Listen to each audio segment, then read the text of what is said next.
You got an All intro right, for us lined up? I'm recording. I think so. I think I got a little something. I think I got a little something baking in the bank. Are you ready? Do it.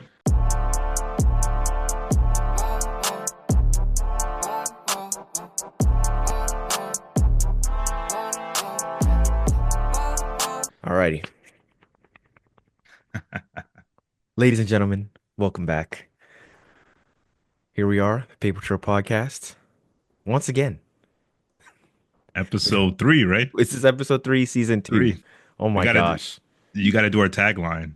You Ah, know, what's it everything has a that? paper trail. Everything has a So paper we trail. follow that, and that's how we get our content.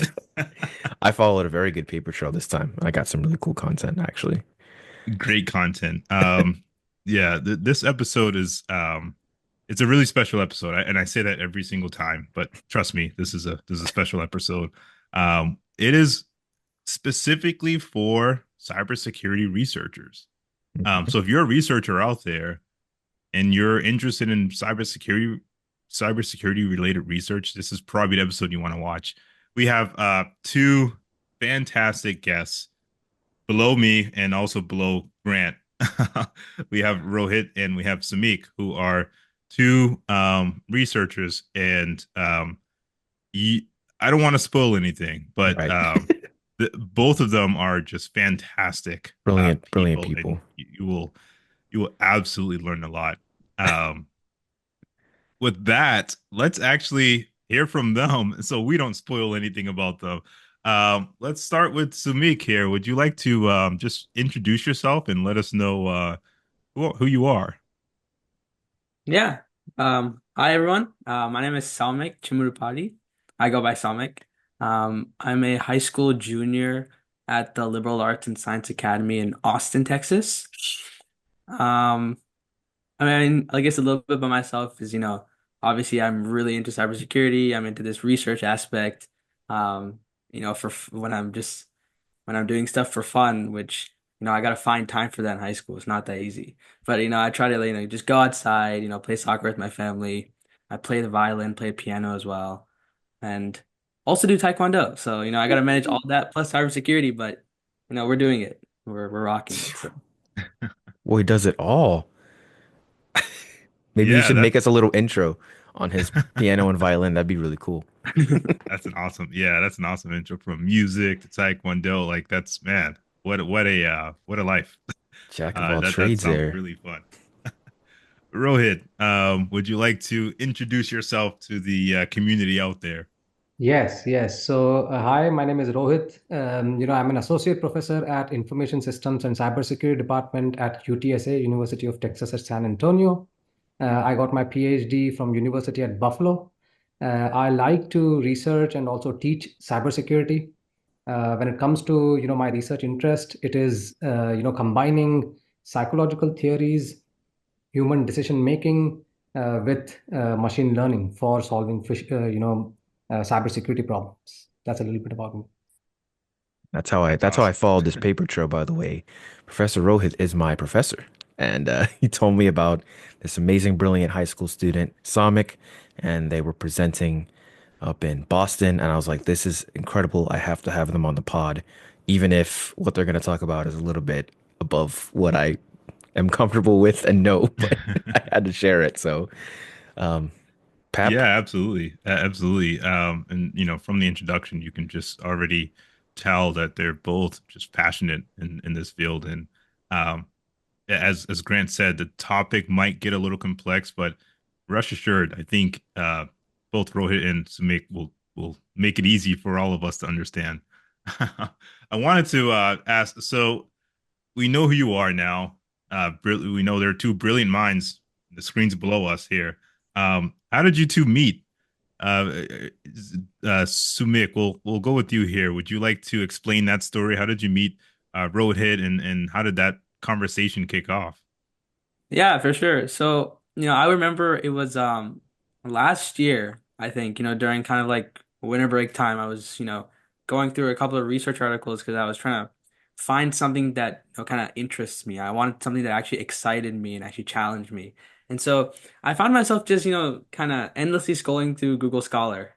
and something caught my attention. It was like phishing detection using persuasion cues. And I was like, wow, this is really interesting, right? Because, all the other papers I'd seen were simple, just, trying to solve this, trying to detect this, right? But this was the first thing that I'd found that was, actually looking at something from a unique perspective, from the unique, like, psychological angle. And I read the whole paper and I was like, okay, this is really interesting to me. And I said, oh, Dr. Valecha is writing this along with a couple of other people. I said, oh, University of Texas at San Antonio. That's close to me, right? I live in Austin, so that's not that far. And I was like, I'd be really happy if I could work on this research paper with Dr. Valecha. So I was like, you know, let me just take my chances. I just wrote up a quick email. I was like, I'm really interested. I read your paper, and I sent that over to Dr. Valecha. And, I kind of have to give credit to him because, he was super grateful. He was super kind. He was like willing to take me on he's an excellent mentor. He was willing to guide me on this project, and I think, he was like he was willing to take that first step. He's willing to actually trust me. And kind of just based off of that, we started meeting on Zoom, trying to kind of figure out, what we would do for this research project, kind of what direction we wanted to go in.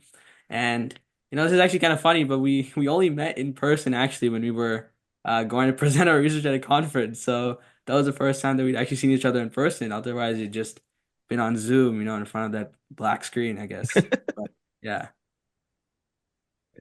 That is Wow, awesome.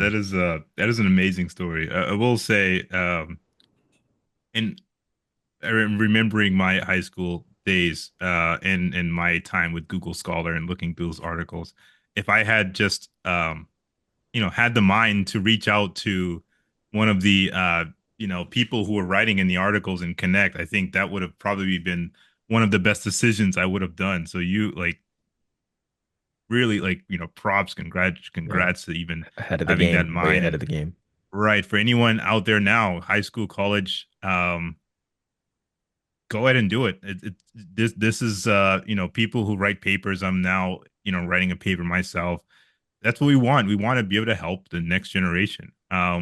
We want to be able to. There's so many really smart, brilliant, like there are kids who know things that I would never even have known. And people like you, people like everyone out there are the ones that I'm really hoping to be able to kind of put out there, help and help them to contribute to the ever growing world.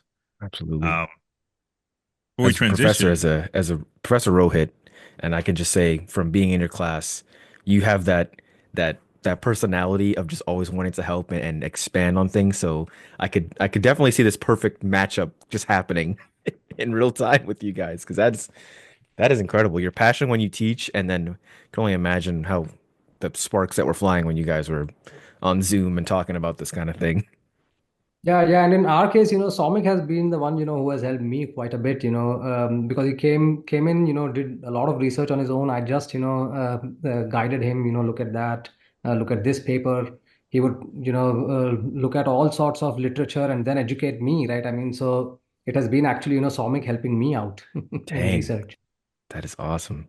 yeah, So, that's what I mean. Just they're just people who are, especially when I look at like high schoolers and college kids now, and they're just really smart. I learned so much from just talking to some of them. Mhm. And now we have Sumik here, who I'm learning from now. Super smart. uh, Speaking of which, what is this research that you guys have? We've been over here hyping it up and like people on the edge of their seats. yeah, What is this research?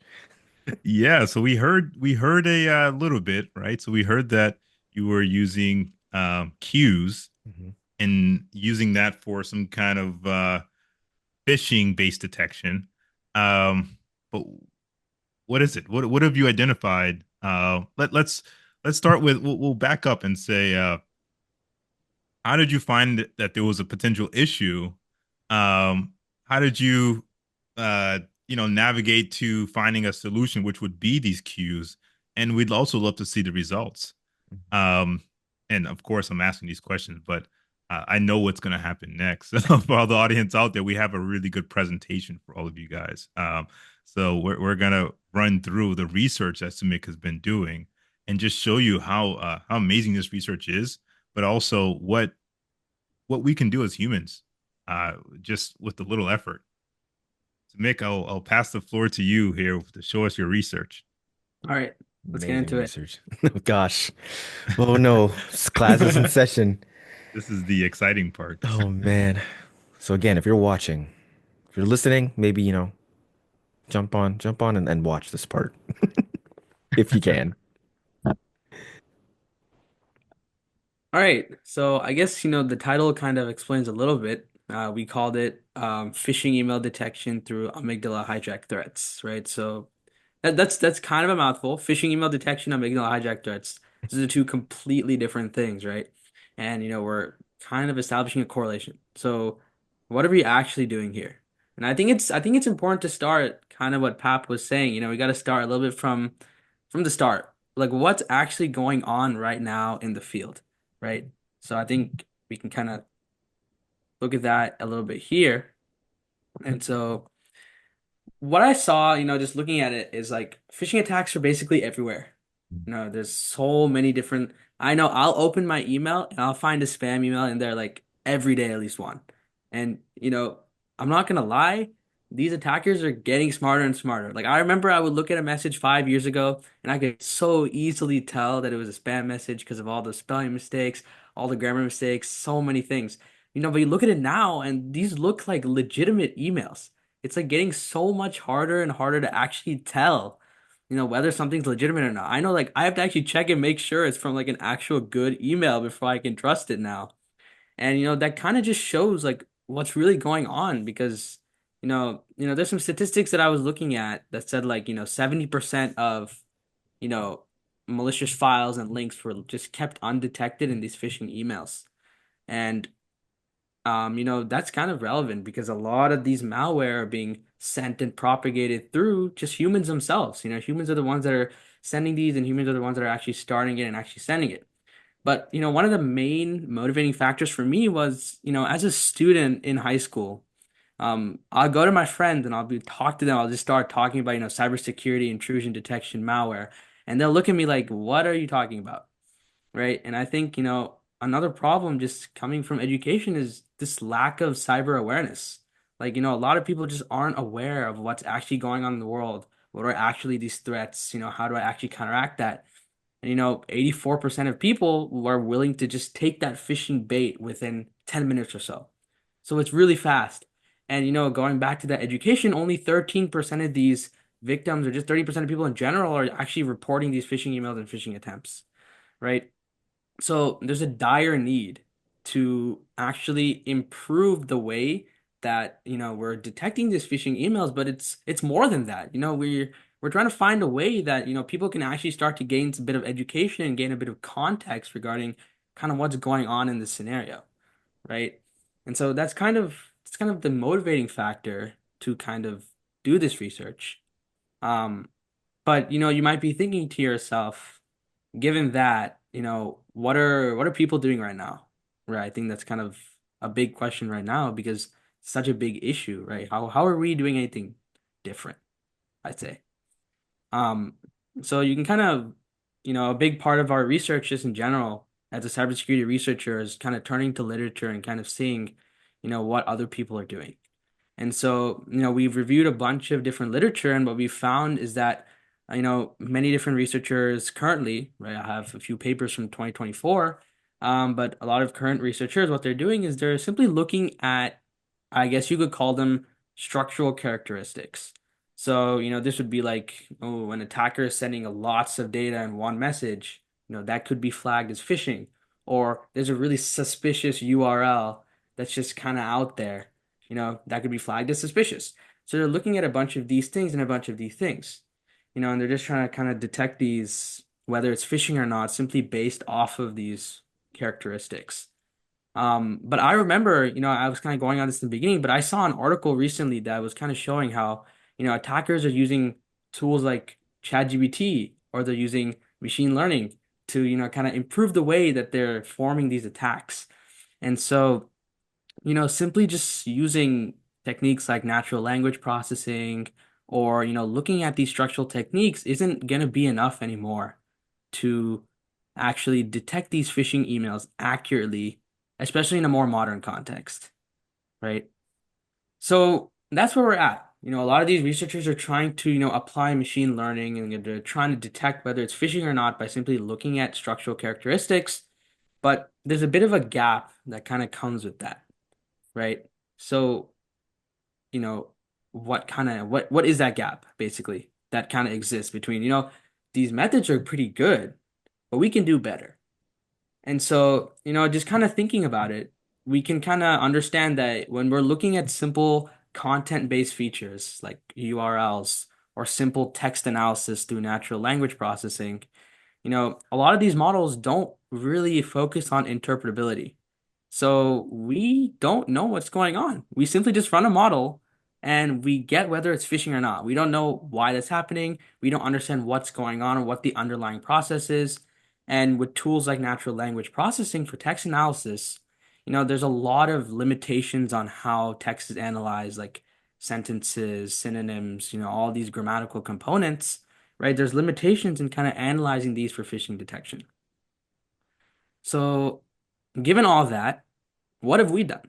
So, I've worked closely with Dr. Valecha over the past couple of months, and what we've come is we've kind of created this, I know Pap likes to call it his baby, but what we've created is kind of the fruits of our labor, I guess. But we've introduced a new angle to this phishing detection. And so what we've done is we've applied a psychological theory in order to gain a new POV in phishing detection. I like to think of it as like a POV, like you're kind of adding a new lens to your glasses to look through it. And so what actually is going on? So you can see, right, prior literature has simply just went from content to phishing detection directly. But what we're trying to do is we're trying to kind of understand more how these actual phishing attacks are occurring. So we looked in particular at the amygdala hijack threat psychological theory. And what this theory says at a very high level is that someone can use specific types of threats in order to stimulate a specific emotional response. And so we are kind of understanding that there's this underlying motive that every attacker is going to have, and that's going to cause specific victims to act in certain ways. And, attackers try to capitalize on that emotional attack in order to gain an edge. And so just kind of summarizing it all together before, I know this is a lot, right? So I'll stop talking in a sec, but basically, what we've kind of established is that we're looking at in particular, the amygdala region of the brain. And so the amygdala region of the brain is really important for our emotional thinking and our emotional functioning, right? It kind of allows for this thinking to occur. And so what we're trying to do is we're trying to understand how a phisher can send a message and how that affects the amygdala region of a person. And based on how a person is being affected, we can use that in order to determine whether it's phishing or whether it's not phishing. So we're kind of seeing how these threats or how these threat cues stimulate that amygdala region of the brain and how it influences specific victims into phishing and how that kind of occurs. Yeah, this is really great so far. Very easy to understand, as I mentioned before, as I kind of knew would be very easy. One thing I wanted to highlight is um, how it just contributes to how amazing this research is. So you guys weren't looking to replace current or prior literature, right? So prior literature using a bunch of different machine learning models, and also there was some literature that was using, like ChatGPT and other like natural language based models. But from seeing here, we are learning that you're adding the missing piece to the existing literature that's out there. So in a way, you're taking work that's out there and you're just adding a piece that could help improve it. And so that I wanted to highlight that because research it's simply engulfs that you're taking uh, things that people have done that might have worked but had limitations, and you're breaking past those limitations, which is what is so fascinating about research. 100% agree. Sorry, let me cut in here. Totally, completely off topic, maybe. I'm not too sure. But when I first started working at my internship, and the first time I saw a threat actor message, it like terrified me. But my manager was like, this is the basic stuff. They're just going over the basic stuff. I'm like, what do you mean the basic stuff? I guess because he'd just seen it so many times, he had gotten used to it.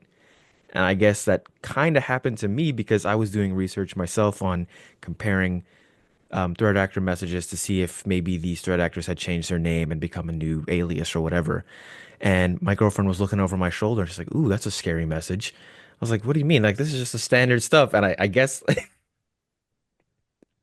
it had rolled off onto me that it's just now second nature. I'm like, "Oh, this is just what they say." But as somebody who's brand new, who just got maybe ransomware or some scary phishing email, even I think even Professor Dan said he got a scary email one time where he had to actually look into it. I never really thought about the emotional response to these crazy messages. So this is this is interesting stuff. Yeah, yeah, and then just to add to that, right? So because it triggers person's emotion, right? It triggers certain pieces, parts of your brain. It makes people click. It Hmm. makes people fall for these messages, right? So that's why we also need to look at these kind of psychological cues, how effective they are when it comes to phishing email detection, right? So yeah, I was also very excited, when Soumik presented this idea. And I definitely feel that, our phishing email detection models out there, phishing detection models, and filters out there, if they were to account for, these different types of cues and that these cues can trigger an emotional response, uh, it might be better able to, classify emails. So yeah, it can definitely help. Absolutely. Absolutely, absolutely. And of course, I've had my fair share of scares. Actually, a few days ago, I had a scare where I use AWS Cloud a lot, and I had an email that basically said, your bill is past due, and it was like a really big number. It was like, 3 or 4 grand, like $1,000 that I need to owe, and it's like, sign into your account here and pay. And so immediately I'm like, whoa, that's wrong. That can't be right. And so instead of clicking on the link, I'm just programmed to log in, like, go to aws.com, the console, and log in. And then I saw that I had a zero balance. So I was like, hey, this is not right.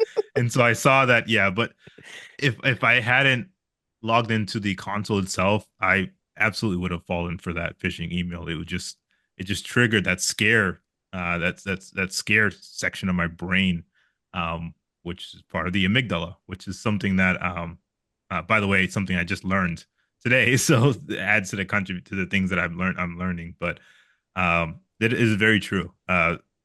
Those those kind of phishing detection or phishing emails, especially the ones that are sophisticated like this, it can get anyone. It's really hard to basically avoid being caught in one of those phishing emails if it's something that triggers your emotional responses. Okay, so we learned a few things. We learned the amygdala hijack threat. We learned what it is. We learned why it was even named that, the amygdala being the portion of your brain.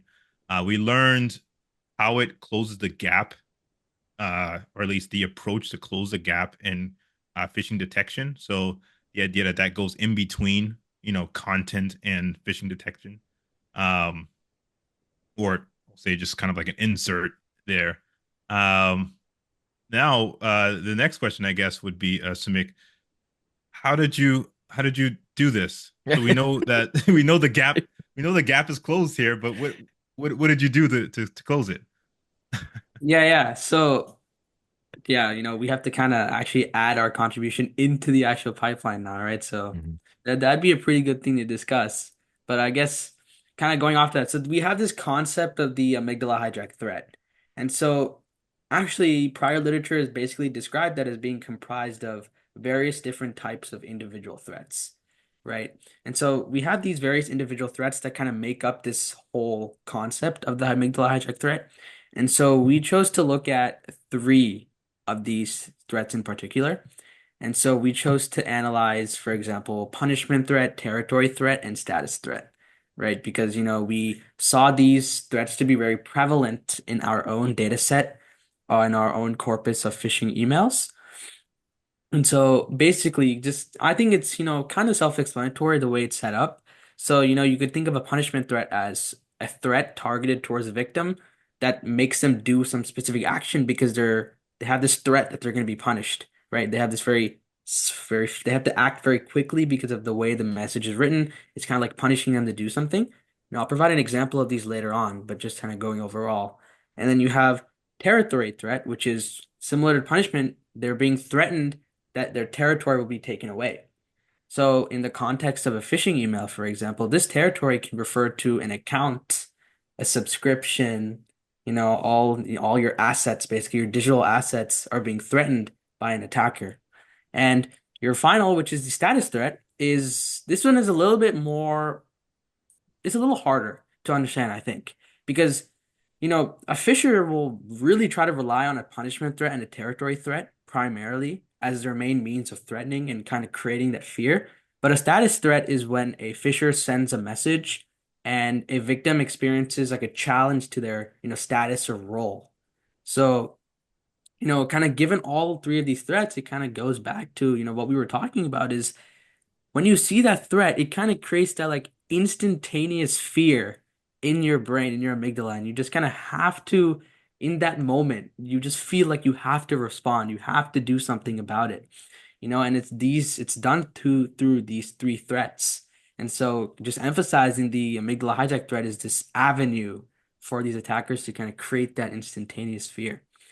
And so given that, we looked at these three, now we can actually go into the, the machine learning portion of this and kind of how we go about that. And so, we can kind of briefly overall just go over kind of how we did this project.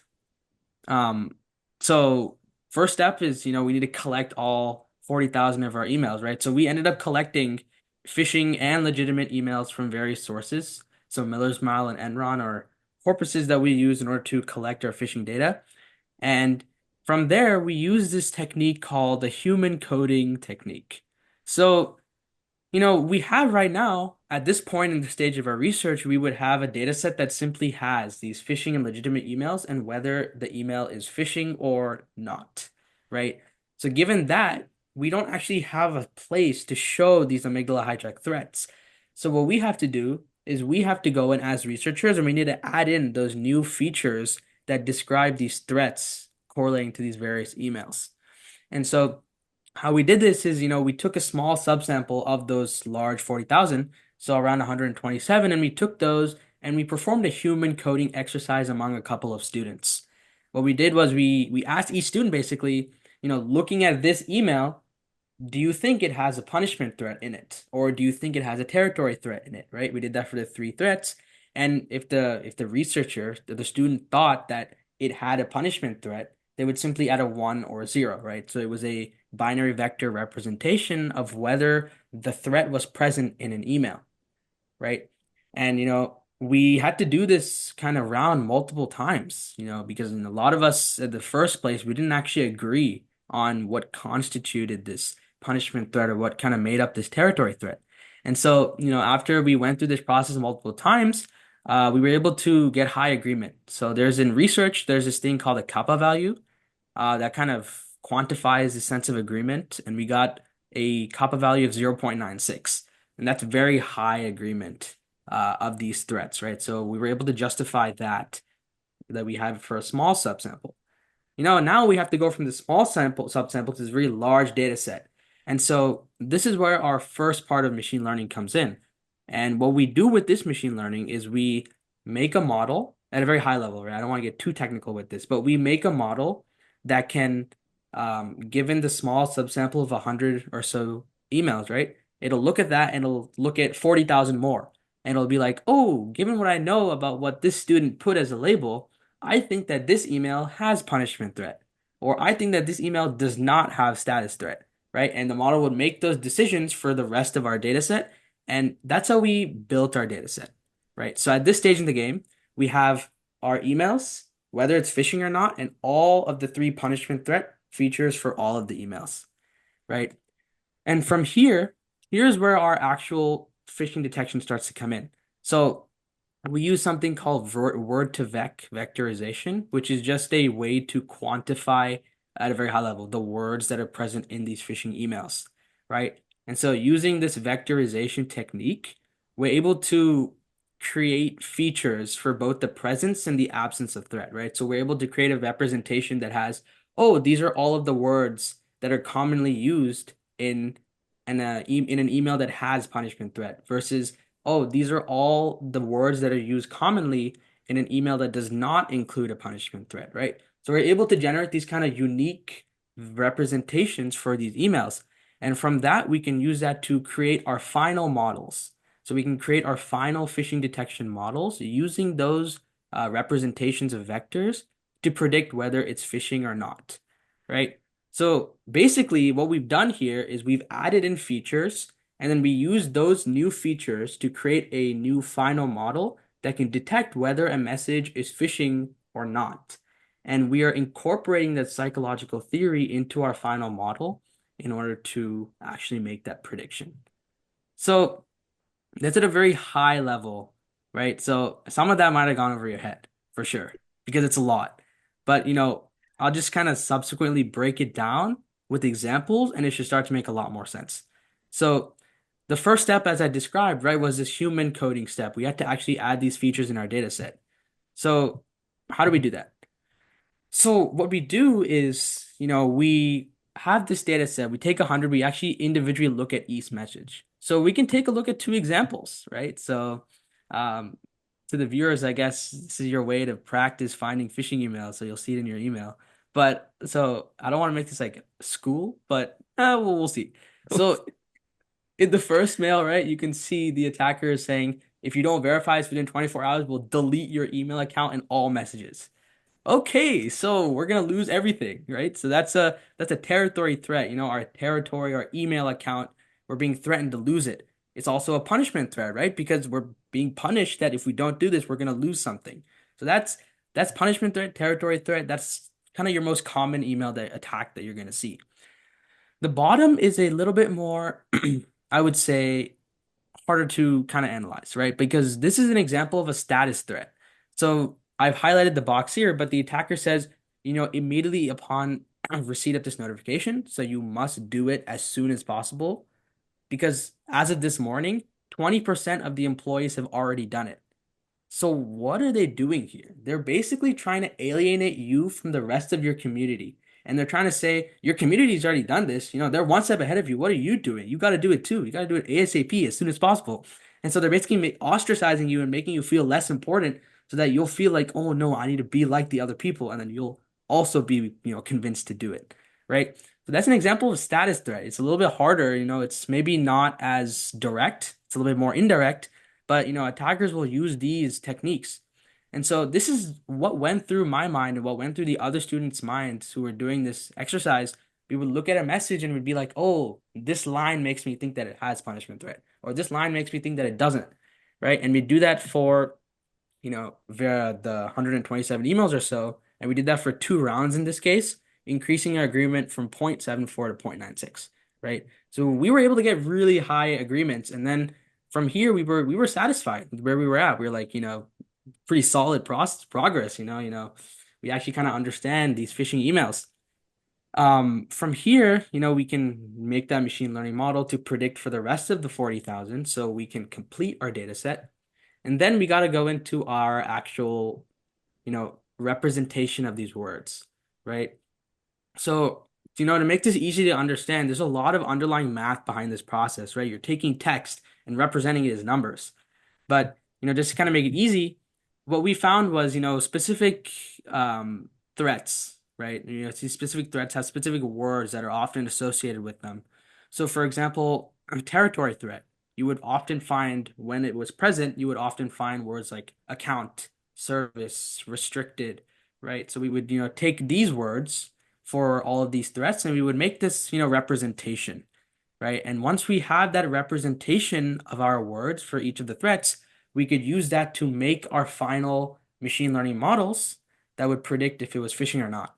So, we would take this and we would also have, for example, a feature for overall threats. And so we would extract the overall threat words. We would use that to make our model and we would predict on the rest of the data set to determine, how accurate our model was in predicting phishing. Keep in mind, this model, right? It's going to predict phishing using the whole psychological theory that we've added in, right? So it's kind of using that base knowledge, and that's where our novelty comes in. That's where we're kind of adding that psychology from the amygdala hijack. And then from here, we chose to run four types of machine learning models.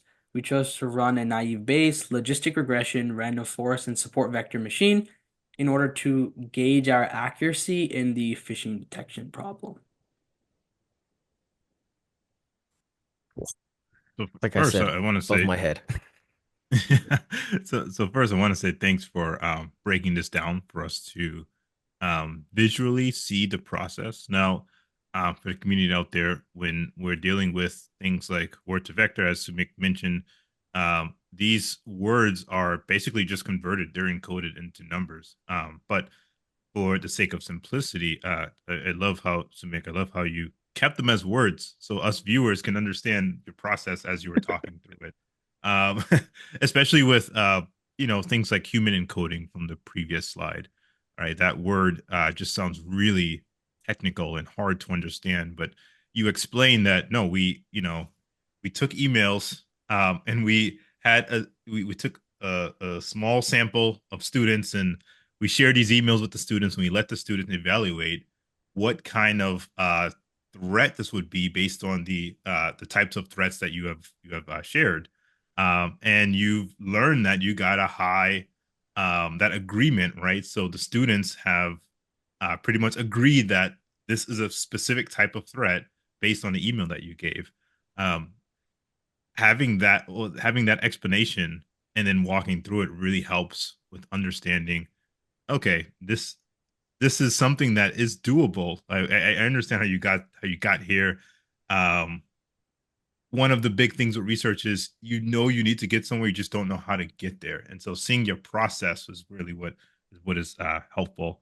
One question I want to ask, maybe there's someone out there who might ask the same question too, but when you were choosing the sample sizes, I noticed that you chose a sample size of 127 or something like that. Can you share why you chose that specific number? Yeah, so kind of what we were thinking was, so we kind of just chose that number as a way to kind of have a small number of samples. Like we needed to have enough that we could actually label among the students, right? So we didn't actually take all 125 at first. We took something more along the lines of like 30 the first time, right? So we took around 30 of those messages and then we had the students do it for that. And, we were like, okay, this accuracy is not that great. So let's try it again. But, this time we wouldn't use the same 30. We would take a new 30. So we have a basically new set of eyes on a new set of data. So we don't have any bias from the previous one. And then we would evaluate it on that again. And so my understanding is that we chose enough data so that we could perform this process multiple times, right? And we could actually justify the use and actually show that we have agreement after a specific amount of time. Given that we have a large amount of data, we could use a larger amount of a subsample. In the case that we had to do maybe 6 or 7 rounds of this process, and before we could actually get good agreement among all of the students. Awesome, Yeah, yeah, awesome. and Pat, just to add to that, right? So in the literature, people have looked at larger sample sizes as well when they are coding data, right? For example, in social sciences, you will find 600, 1200, labels that they start off with. Now, in this case, we started off with smaller sample. The reason for that is because, these punishment threats, they are, not in, all over the place, different kinds, they are pretty specific, right? Like territory, you're looking for, certain keywords, right? Secure, account, restricted, and so on. So they are pretty easy to capture as opposed to, in social sciences, some of these are spread so vast in the text space that if they look at 600, then they can start to find all the strains, right? But what we found was in 127, we were able to do a very good job of, with the students, do a very good job of, identifying all different ways of capturing territory threat, punishment threat and these different threats, right? So that's what marked the stopping point. But if we wouldn't have got the full picture of the threats, we would have continued going, to 600, 1200, or ideally what you find in social sciences. Thank you for that, Rohit. I think that's an awesome approach. So there are two key things that both Rohit and Soumik hit on. One is repeatability.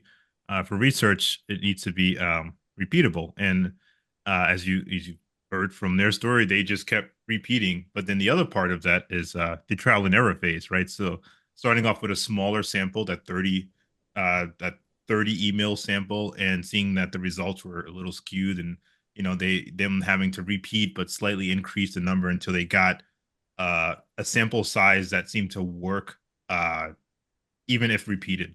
So that's an important step in research that, for anyone out there looking to get into research, is probably going to be a lot of the research process, just Mhm. trial and error, repeat, trial and error, repeat, trial and error, repeat.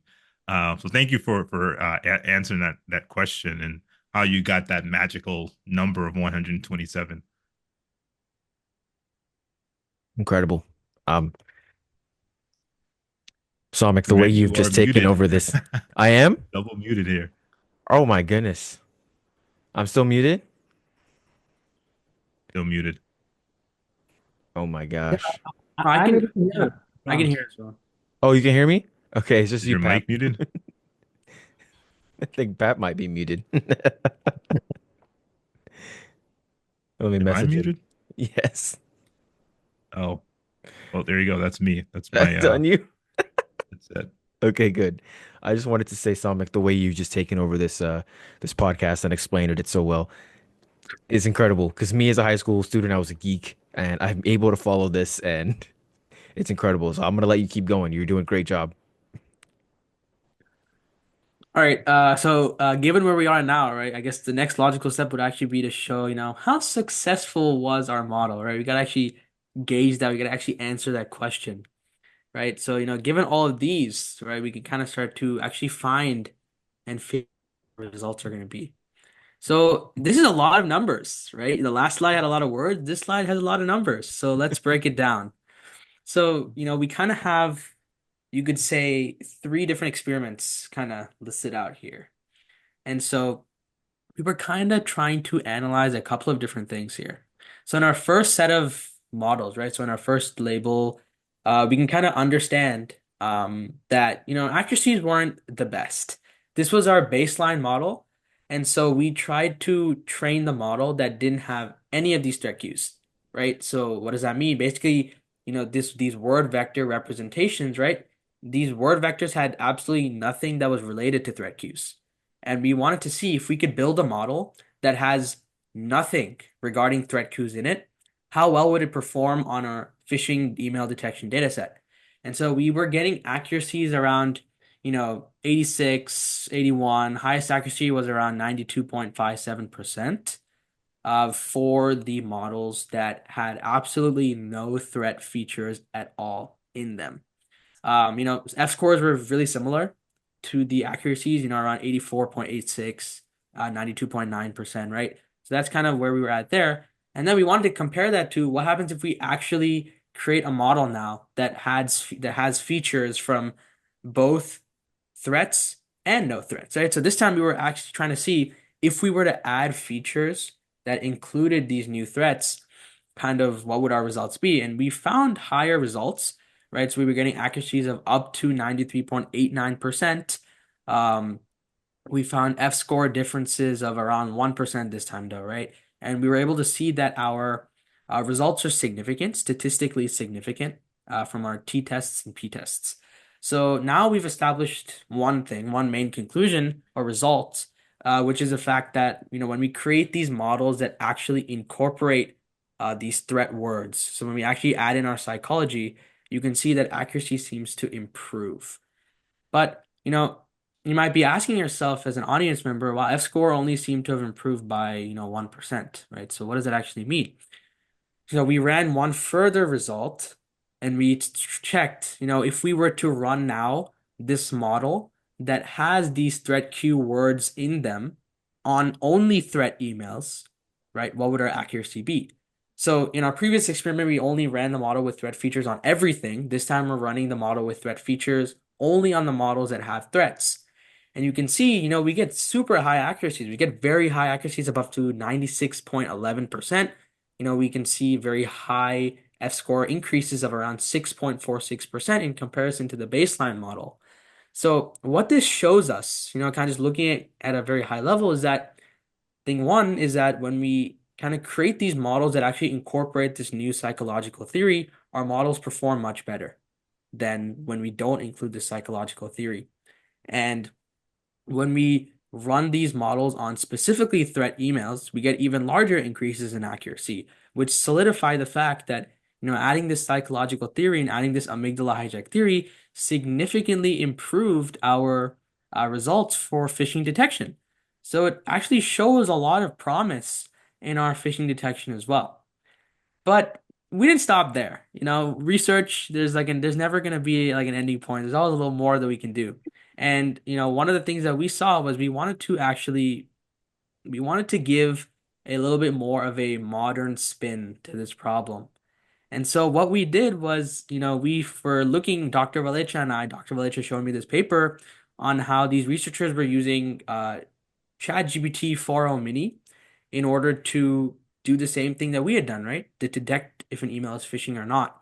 And so, we were inspired to see, ooh, how can our model run with the best of the best?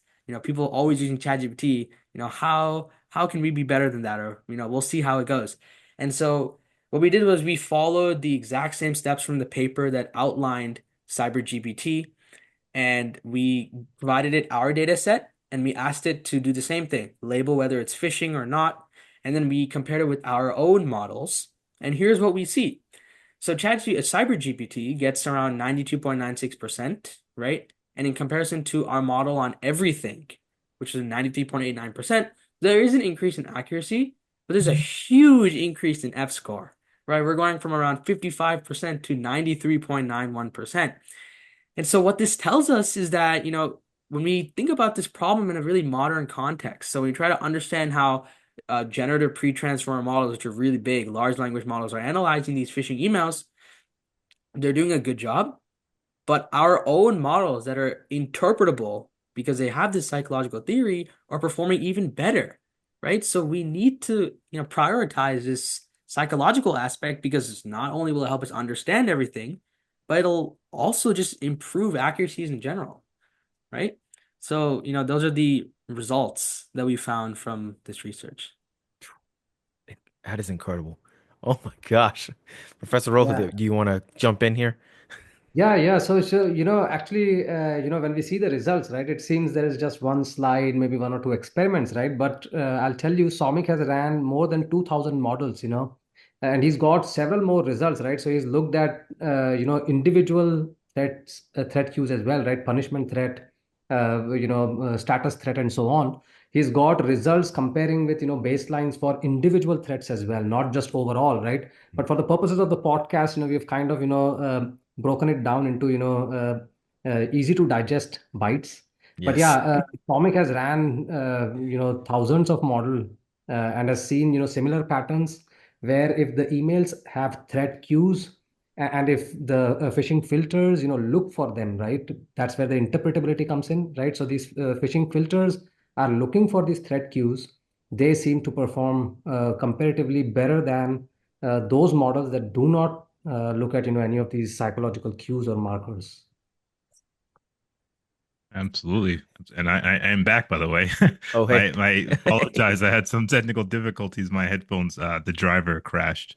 Oh gosh. Um, but we're back. But this is also awesome. It was just going to the point of the repeatability, running thousands of models to get a sure answer of which models will be performing the highest. And even looking at the numbers here, right, comparing Cyber GPT to Random Forest, we see that um, throughout the board, right? So accuracy has increased by almost 1%, which is very good. But then you see a giant jump in precision, which leads to that jump in F score, which for those who aren't familiar with a lot of what this is, so F score is pretty much calculated from precision and recall. So um, you see a 38% jump in F score because the precision for Cyber GPT was well, the precision for random forest was significantly bigger than the one in Cyber GPT, but the recall for both was looks like about a 4.5% gap, a little higher than that. And so if when you kind of do the math, you end up getting a huge jump in F score, and that pretty much measures like the predictiveness of the model. So how well it's doing the performance kind of thing. Mhm. Um, so you're seeing that thousands of models ran. You're choosing, you're showing of these thousand. Here are some models that did really well, and I like. I for one love looking at numbers like this because it shows that hey, we have found a better solution to this. So you can visibly see the work and the output or the results of that work. Man, like I said at the beginning, this is definitely over my head kind of stuff. So thank you, Pat, for breaking that down, not just for the audience, but for me as well. I'm so bad at statistics that this is, like I said, oh man. All I could say is amazing. I could see the numbers and I can understand what they mean, kind of. So thank you so much for Yeah. breaking that down. Absolutely. Before you Incredible, move guys. on, one more thing I wanted to highlight is the usage of GPT-4o Mini.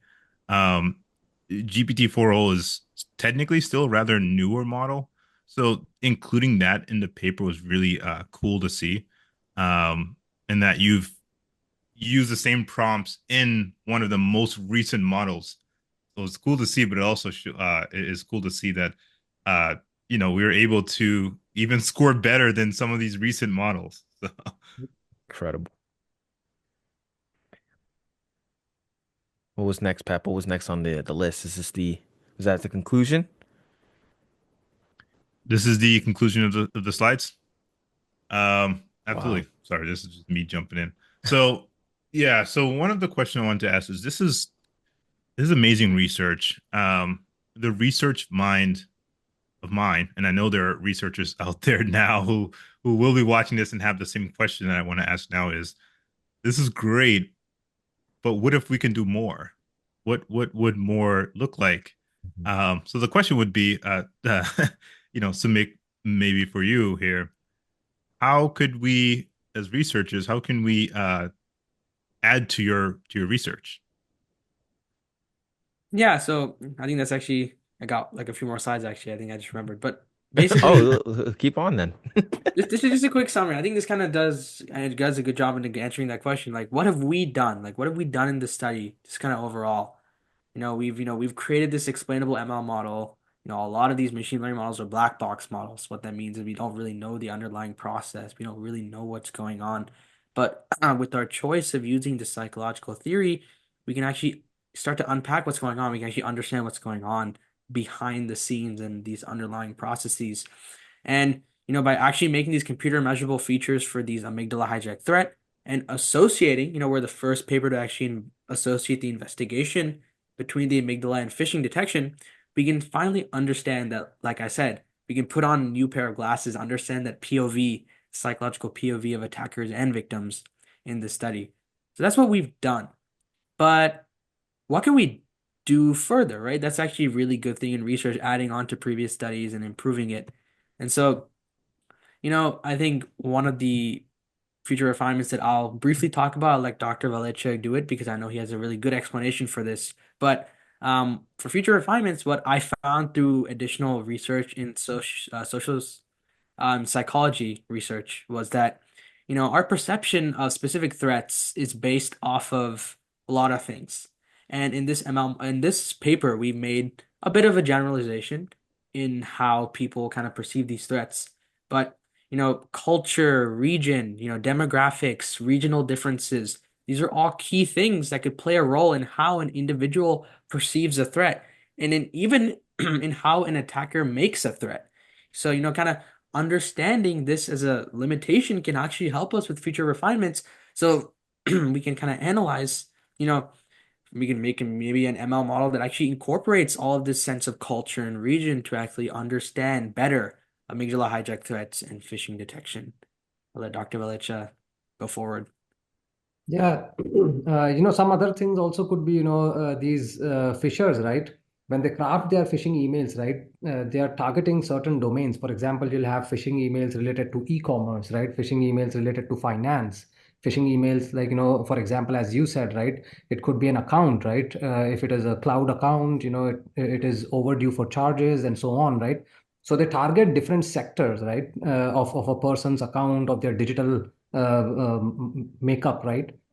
We could also have, these threats playing, varying roles in these different areas, right? For example, in finance, probably, these account or territory threats may be more effective. When it comes to, e-commerce, it could be, status threats, so on, and again, as Soumik also pointed, this perception is also shaped by culture, right? Shaped by people's morality, values, right? Different threats can also play a role. Now, so with Soumik, I plan to, do some more of these investigations, but for other audiences out there, right? You can think about this threat queue. Threat is, amygdala threat is just one psychological concept. There are so many out there, right? To give you an example, as I said, morality, moral foundations, right? So I could have run this, same experiment, but this time looking at, how people consider their morality when they make a decision, right? So if the email talks or appeals to that, people's moral values, again, that is what a fisher might use to make people click, right? So I can have these kind of moral foundations, added into phishing filters. In one of my papers, which is currently under review, we have also looked at, politeness cues, right? So these fishers, they actually, they do a fantastic job of impression management. They will set up an impression with you that you will, actually want to click, right? Because they are very polite. They express gratitude, right? Um, but anyway, so if you look at, the larger scheme of things, psychology has so many theories. Our entire decision making process, we can leverage so many of these theories, to see if we can improve phishing models, improve phishing filters. Absolutely. That's awesome. I really love the vast amount of research that can be done, right? So from morality standpoint, from looking at politeness in an email, just convincing someone, pretty please, like kind of thing, convincing someone to open it with that politeness. Um, Using different just I guess using different avenues, but taking the same work that was done and applying it to the different types of research.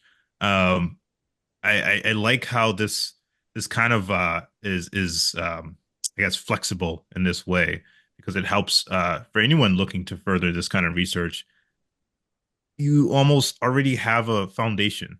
So at this point, you'll just need to build on that foundation. Mhm. Um, Also, I will mention for anyone who is is interested in looking at this kind of research, I will paste the link to the paper and also contact for Rohit and Soumik.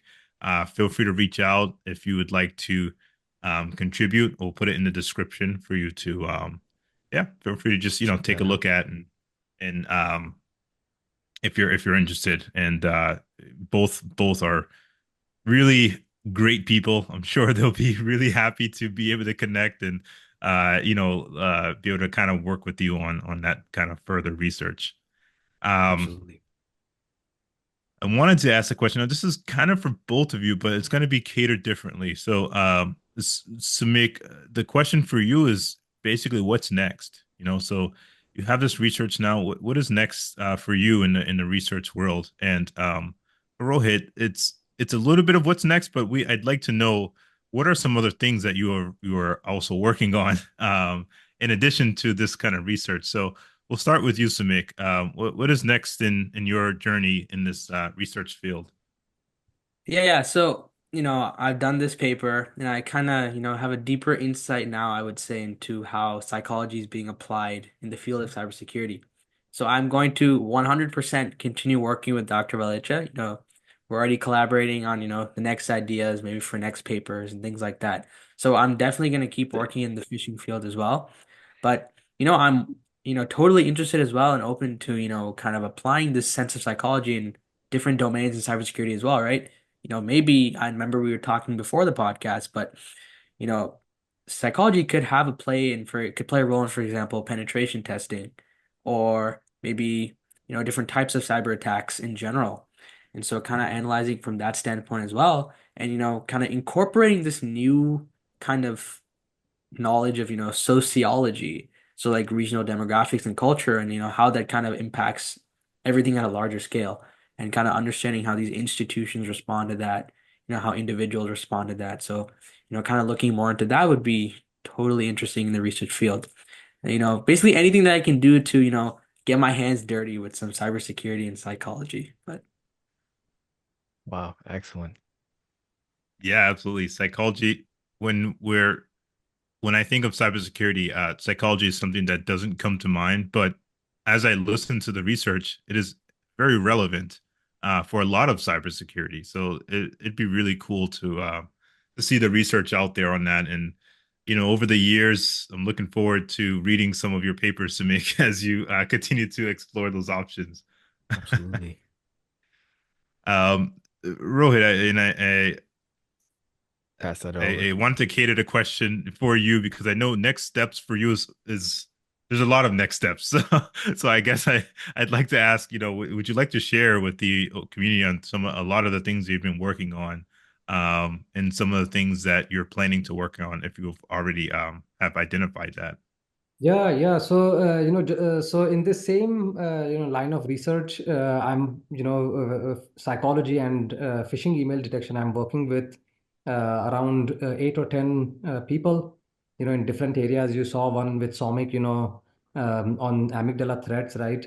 I have a paper, as I mentioned, on politeness, working on moral foundations with another student. I have, also looking at optimism, right? So optimism and pessimism, right? There's another big thing, right? So how fishers paint their picture, how optimistically, right? And if that can be a cue, and then moving on further, right? I'm also so this gives an idea that there is so much to be done when it comes to phishing email detection, right? So this seems like the bright side of IT, right? Bright side of machine learning, right? There's also the dark side of it, right? So to give you an example, this GPT, chat GPT, all of these models, these are fantastic models, right? Large models, but they have a side effect, that is hallucinations, right? These models hallucinate, right? So if you want to be more creative, if you come up with your prompt to ask it to be more creative, as a result they start to hallucinate, right? So I'm also working in the area of this dark side of IT, if you will, dark side of technology, these large language models. So my research is also gearing that side.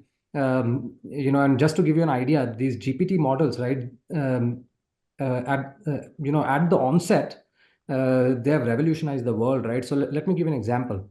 Some of my research, my PhD doctoral dissertation, right, was basically looking at crisis response, right, crisis management. So an actual emergency takes place.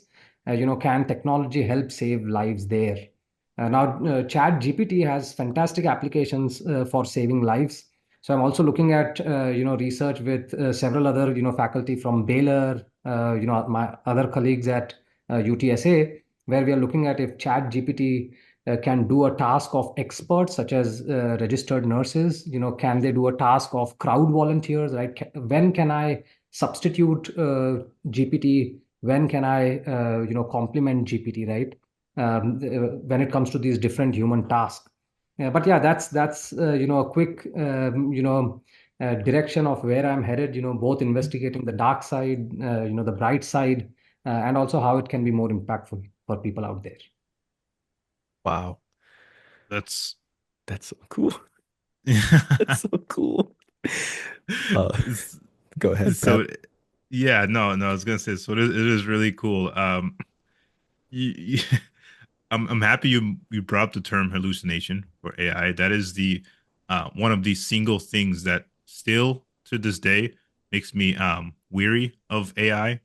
Um, I remember last year I was practicing RSA encryption, and I was just doing the math. So not the coding part, just encrypting and decrypting with math. And I was using small numbers, so I had to find two prime factors that added up to a larger number, and the number I came up with was 9797. And then I was just curious, so I asked GPT-3. Well, at the time it was three, now it's four, and four actually still had the same issue. I asked it, well, can you give me the? There's only two numbers that factor it that multiply into this. Can you give me those two numbers? And it gave me like a list of like eight numbers, and none of them were the correct number.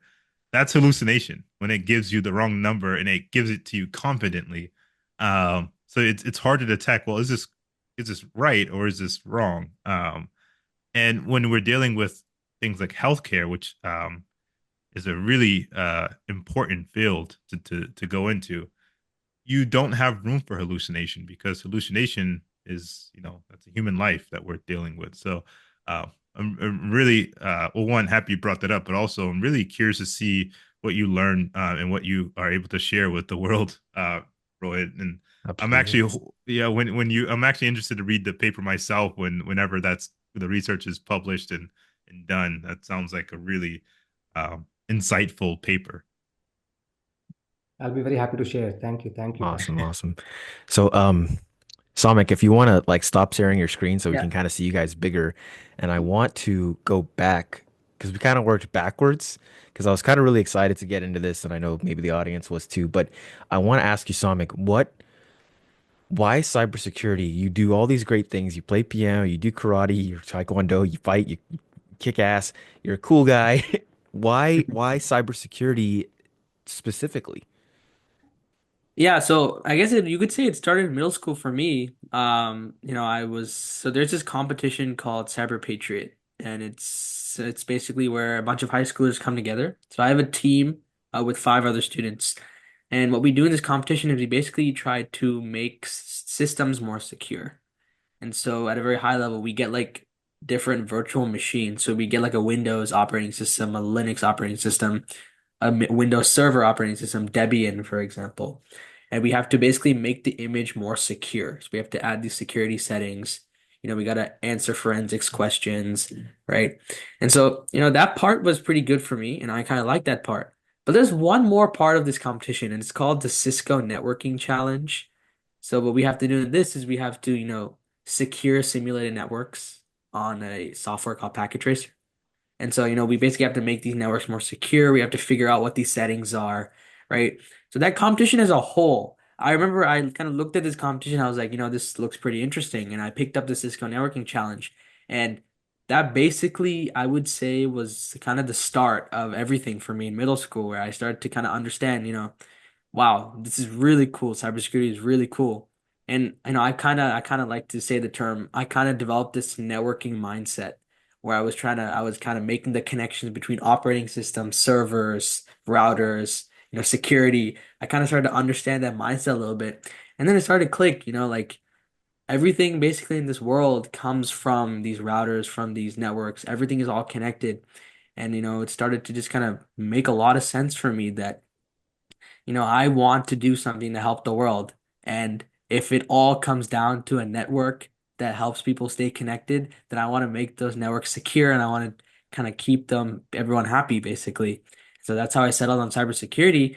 And, you know, I kind of started going into the research path a little bit when I had an experience with my friend the other day. I was telling them, I'm doing all this, research in cybersecurity and stuff. And I said one of the words, I was like, oh, machine learning, amygdala phishing. And they're like, huh? What are you talking about? I was like, okay, so in general, I want to play a role in improving cyber awareness around the world, and this is my avenue to do that. Wow. Put us all to shame. Yeah, so that's awesome. I remember learning about the autonomous system network, right? The collection of routers that interconnect what we call the internet today. And I'm just like, oh, like this is such Completely a mind Yeah. blown. such a really cool concept. And why don't many people know about this? Like we're everything just are just connected. Um, and so I shared that same excitement, especially with like learning more about networking and then and the cybersecurity, and just hearing it all over again, it just reignites that excitement for me too. Mhm. So really nice to hear that. Yes, sir, absolutely. Working backwards again, Professor Rohit, the question for you, I believe we had it written here, was somebody who wants to become a researcher, but they don't know where to begin. We heard how Soumik was scrolling through the Google, the Google Scholar, and found your amazing paper. So maybe somebody who wants to do something similar, where would they start, Professor? Yeah, yeah. So, it's very important. And, I also, can align with what Pap said earlier, right? If only I knew that I could do research if I was a high school student, right? I could have made a difference so much earlier, right? But yeah, so to answer your question, Grant, I would say step number one, right? If you are interested in research, and I cannot tell you how important research can be, how impactful it can be, even if you didn't want to be a professor, teacher, whatever, right? Research can validate your skills. You can learn so many skills. You can market yourself in the job market, right? I mean, the benefits of research are endless. But yeah, if you are interested in research and do not know where do I start, find a professor, and mostly, if you are in school, right, try to find out, some teachers in your school. If you are, in, let's say, a bachelor student, in early college, right, you can look at, faculty in your department. You can look at somebody who is just easy to talk, right, and then ask them, could you tell me what research you work on, right? So, like Soumik, on this end, Soumik looked at, research himself, right? But I've had students, they just, came to my door knocking and they were like, what do you work in? I would like to do some research. Do you have any opportunities for me, right? I mean, so just letting the person know that you want to do research, right? Now, Hmm. we faculty, and any researcher for that matter, right? We are in this, area not just to do research, but we would also love to, teach students how to do research, right? We would love to, have them be a part of our team, help us contribute, to the academia, to literature, right? That is step number one. Just reach to a faculty. Hmm. Now, let's say, if you don't get traction, right, you reach out to me and I'll tell you, like, it doesn't even have to be in psychology or, cybersecurity. It could be for all we know, healthcare, right? It could be for any area, right? But I can guide you saying that, okay, here are some faculty members in your department, in your school that do something similar. Go talk to them. I can, write an email to introduce people, right? So this is all how it starts. And then once and that is the most difficult step, right? Once you establish, okay, this is the person of interest and this is the research of interest, right? Once you figure that out, then it is a snowball effect, right? Because the faculty will give you, a lot of resources. So in Soumik's case, now Soumik was my first high school student. I never had a high schooler reach out to me for research, right? When I read his email, I also was like, how am I going to give, a high school student, any research topic, right? But let me tell you, it is never too early to start research. It is never too late to start research, right? And then faculty members can actually, looking at your skill set, they can slowly introduce you to concepts. They can help you sharpen your skills. Um, but yeah, that's how it all starts. In the process, they'll also ask you to read some literature, grasp some concepts, learn some of them on your own, right? So it is basically, for you, reality hits very early, right? And it's a great experience. That's all I can say. Absolutely. Yeah. Wow. That's great advice. That's great. I wouldn't even know where to start. So thank you so much for sharing. Pap, do you have anything to add? I Yeah, know no, you're I was doing just gonna. research, so Yeah, but no, no, same. I think it's amazing advice to just reach out to someone, especially with my research now, right? I go through Google Scholar a lot. I read these papers, and some papers I come across a new concept, and I just have a hard time understanding sometimes. And I just reach out. I reach out to some of the publishers, and they're willing to get on a call and say, "Okay, let me explain what we were going through and what we were doing," and that helps me in my paper. So now when I talk about it, I know exactly what's going on, and I can now, quote them correctly, and cite their papers from those quotes and things like that. So um, I just think they're just researchers out there. We just love working with people. We love learning. We love helping. We just want to see the world a better place. So I think that first step is the most crucial step. Just reach out. Reach out, networking, incredible. So one more thing I'd like to say is, Professor Rohit, I know I've come to you many times and we've gone over, well, after, we pay sometimes in these clients' cases, they tell us how they got in and attack the network, and 90% of the time it's a phishing email. So this research is so significant and incredible that I want to thank you guys once again for sharing. And future research, we've talked about that. We've talked about everything of that nature. So I guess the conclusion would be, any last advice that you could share for future researchers out there? Both of you guys, Samik and Rohit, please. Yeah, Soumik, if you want to go ahead, I can, go after you. Sure. So this is gonna be a little tangent, but one of my favorite movies is Spider-Man Into the Spider-Verse, and there's this really good quote that Peter Parker from one of the universes tells Miles Morales, and that's it's just a leap of faith, and I think that that really applies here really well. You know, with research, it's just a leap of faith. You just gotta try whatever you gotta try. Don't feel hesitant. Research is all about curiosity. That's what builds all the knowledge that we have in this world. And I guess my advice to just any audience members is just take that first step. There's nothing that could go wrong anyway. You're gonna make mistakes. It's inevitable. So just, take that leap of faith, do that research, and you'll do perfectly fine. Wow. So I also love that movie, and I It's a also good use that movie. quote. I use that quote because I have children, and when people ask me like, how did you know you're ready to have children? I'm just like, it's just a leap of faith.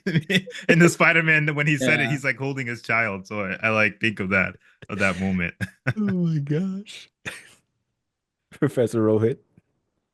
Yeah. So, for me, I would say, I remember my early days when I got into research, right? I was very intimidated all the time, right? At some point, we all basically forget to have fun, right? Somewhere in the process, it becomes either very routine or, out of pressure, right? But I want to tell you, research is fun, right? Research will allow you to, try some things, right? In fact, research is meant to fail because so that you can succeed the next time, right? So in fact, in so many of my research, right, when I submit a paper to a conference or journal, I'm praying that they reject it, because when they reject it, they have to provide you very good reasons to reject you, and then you can improve, right? So I tell people, if somebody tells me, hey, why don't you just fail in this, I would say gladly, right? I would be happy to fail, right? That's all research is about, right? So that allows you to have fun, because you're doing this to fail, right? But in that process, a byproduct is you will succeed really well, through the effort you put in, through the knowledge you gain, and repeatability, as Pap said earlier, right? Trial and error, repeat it. It becomes fun after some time, right? And if you do it, if you love to do it, right?